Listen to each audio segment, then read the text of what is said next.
Pushpa cinema చూసాం కదా! అటవీ శాఖ విలను, హీరోలు అందరూ కుమ్మక్కయిపోతారు. జరిగేటటువంటిది. 'ఘాటి' అని ఈ మధ్యన 'అనుష్క' సినిమా ఒకటొచ్చింది గదా! ఒరిస్సాలో చేసేటటువంటి గంజాయి స్మగ్లింగ్. ఆ సినిమా వచ్చాక విపరీతమైన పాపులర్ అయ్యాక అక్కడ పోలీసులను అందరూ తిట్టడం ప్రారంభించారు. నవ్వడం ప్రారంభించారు. షూటింగ్ గూడా అక్కడే జరిగింది.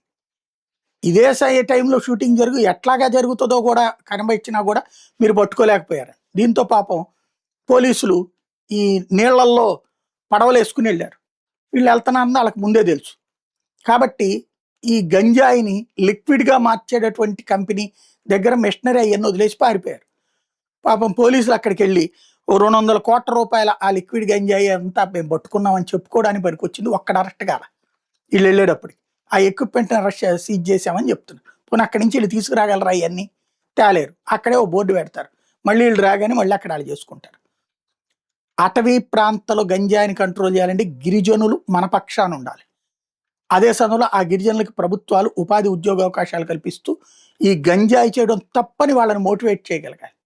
వాళ్ళ సహకారం లేకుండా ఏమీ చేయలేరు. అప్పుడప్పుడు హడావిడి చేసుకొని పేపర్‌లలో పబ్లిసిటీ, టీవీల్లో పబ్లిసిటీ తప్ప.